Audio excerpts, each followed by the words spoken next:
উজান থেকে নেমে আসা পাহাড়ি ঢল ও কয়েকদিনের টানা বর্ষণে জামালপুরের যমুনা ও ব্রহ্মপুত্র নদীর পানি বৃদ্ধি পাচ্ছে। ফলে নতুন নতুন এলাকা প্লাবিত হচ্ছে। সকালে দেওয়ানগঞ্জ উপজেলার বাহাদুরবাদ ঘাট পয়েন্টে যমুনা নদীর পানি বিপদসীমার 92 সেন্টিমিটার উপর দিয়ে প্রবাহিত হচ্ছে। এতে দেওয়ানগঞ্জ, ইসলামপুর, মেলান্দহ, মাদারগঞ্জ, সরিষাবাড়ী উপজেলার 14টি ইউনিয়নের নিম্নাঞ্চল বন্যার পানিতে প্লাবিত হয়েছে। পানি বেড়ে যাওয়ায় ইতোমধ্যে নদী তীরবর্তী ইউনিয়নের নতুন নতুন এলাকা প্লাবিত হচ্ছে।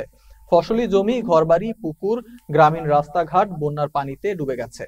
পানিবন্দী মানুষেরা বিভিন্ন আশ্রয় কেন্দ্রে ও উঁচু স্থানে আশ্রয় নিচ্ছে। বন্যার্তদের জন্য 135টি আশ্রয় কেন্দ্র প্রস্তুত রাখা হয়েছে। এছাড়াও দুর্গত এলাকার মানুষের জন্য 190 মেট্রিক টন চাল ও 2500 প্যাকেট শুকনা খাবার বরাদ্দ দেওয়া হয়েছে বলে জানিয়েছে জেলা ত্রাণ ও পুনর্বাসন কেন্দ্র।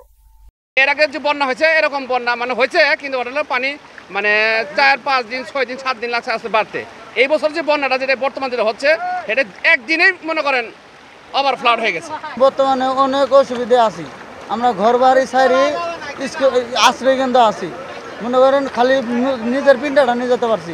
একদিনে বন্যাটা ওভার হয়ে গেছে। বন্যায় মনে করছে অনেক ক্ষতিগ্রস্ত হয়েছে, পাট কষ্টে হয়তো আবার ফসলপাতি অনেক ক্ষতি হয়ে গেছে। আবার বাড়ি ঘরের মনে করেন এই যে পানি উড়া জুজা হয়েছে, গরু বাছুর হয়তো রাস্তাঘাটে বাই করতে পারতেছি না, এগুলো কোনো খুব ক্ষতি হতেছে। মানুষজন বাড়াইতে পারছি না, তার সবাই যেন করে একবারে কঙ্কাল হয়ে গেছে গিয়া।